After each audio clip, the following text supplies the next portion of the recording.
Bom, em termos gerais, não nos podemos orgulhar. Ou seja, eu costumo dizer muitas vezes que nós temos o problema de Portugal é um problema de gestão. É um problema de gestão política de um lado e é um problema de gestão empresarial do outro. Na gestão política, o desastre é total. Eu não consigo encontrar muitas exceções.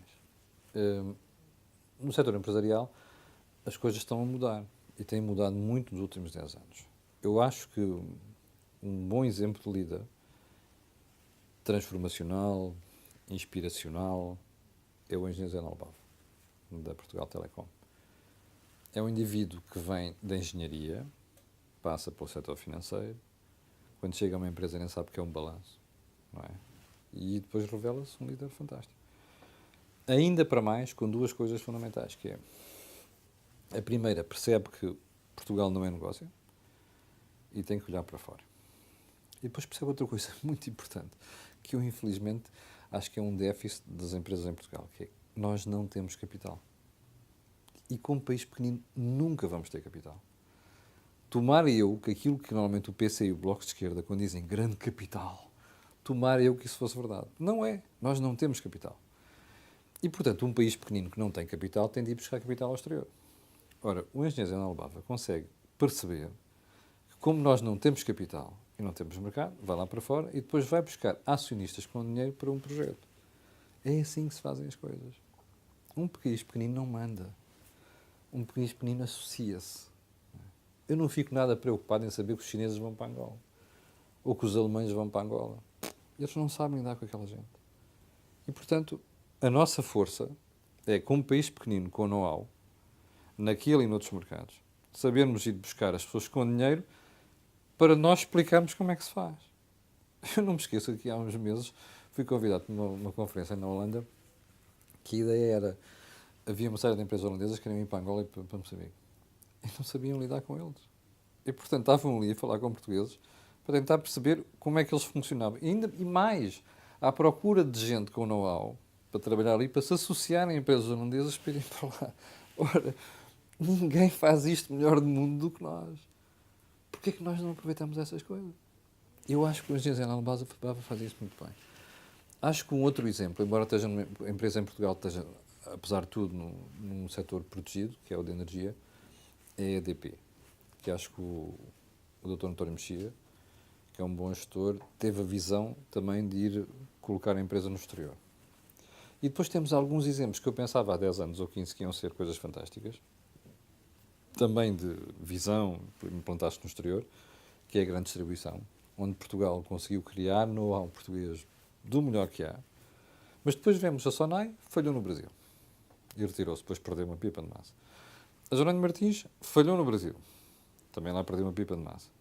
Depois conseguiu acertar na Polónia, numa altura em que teve quase a afundar, em que o grupo teve quase a afundar-se. Mas precisávamos, estes grupos, que são grupos de distribuição, portanto tão limitados em Portugal, deviam ter percebido muito mais cedo que era preciso ir para fora. E depois vemos coisas fantásticas. Tirando as grandes empresas, onde eu noto que há uma grande dificuldade em ir para fora e afirmar-se desta maneira, temos exemplos incríveis de pequenas empresas. E não é pegar nelas e colocar no exterior, é a capacidade de relacionamento nos 4 cantos do globo, não é? Nós vemos coisas pequeníssimas, com 40, 50 pessoas, a darem cartas. Eu aqui há uns tempos estava numa palestra, numa associação empresarial lá em cima, no interior do país. E depois, no intervalo, há uma senhora que chega ao pé de mim, pega-me assim pelo casaco, uma senhora enfesadinha, tinha para aí, chegava mesmo ao meu ombro, chegava. E eu pensei, bom, esta senhora é uma funcionária de uma empresa e tal, e ela diz-me assim, posso tirar um minuto? Ai, com certeza. Ai, eu estou muito chateada com vocês. Então, mas com vocês quem? Com os jornalistas. Olha, eu também. Portanto, mas a senhora diga lá qual é a sua razão de queixa. E ela diz assim, sabe que eu tenho uma empresa. E eu pensava que ela era funcionária. Não, ela tinha uma empresa. Somos 50 pessoas. Então o que é que a senhora faz? Fazemos têxtil. Então, e está a correr bem? Tá. A gente vem tudo para fora. Olha, está a ver aquele filme onde aparecia o Brad Pitt? Sim, perfeitamente. Olha, aquele casaco do Brad Pitt fui eu que o fiz, dizia a senhora. E eu fiquei a olhar para ela, feito parvo, a pensar assim, espera aí. Uma senhora quase sem instrução nenhuma, uma senhora com 50 pessoas, consegue trabalhar de forma rentável para uma marca sueca, que é quem fez aquele casaco que vestiu o Brad Pitt no cinema. A gente quer melhor coisa do que isto. Isto é que são os exemplos fantásticos que a gente encontra pelo país fora. E como este, há milhares. Gente a dar cartas em mercados onde tradicionalmente a gente diz que é complicado lá chegar. Não é? Ou seja, nós precisamos de pegar nestes exemplos e multiplicá-los, porque no fim de contas não estamos a inventar nada, nós já fizemos isto, não é? Quando o Vasco da Gama andou aí para ir a passear, o Pedro Álvares Cabral era para ir buscar novos mercados, não era só da fé, não é? Era a economia. O nosso defeito é que logo nessa altura pusemos a coroa a tratar de tudo. Os holandeses e os ingleses puseram as empresas a tratar disso, Companhia das Índias Orientais. E nós pusemos a coroa a tratar desta brincadeira. Portanto, esta nossa tradição de metermos o Estado em tudo quanto é porcaria, que fazemos em Portugal, já vem de há longa data. Ora, é esta revolução que a gente precisa de fazer, porque senão os tais bons e mais exemplos vamos continuar a dizer assim, bom, temos aqui 3 ou 4, mas depois temos uma imensidão de coisas mal feitas. Ora, a melhor solução para isto é libertar a sociedade. Não é? Tirar o Estado disto tudo e pôr as empresas a nadarem, a aprenderem a nadar.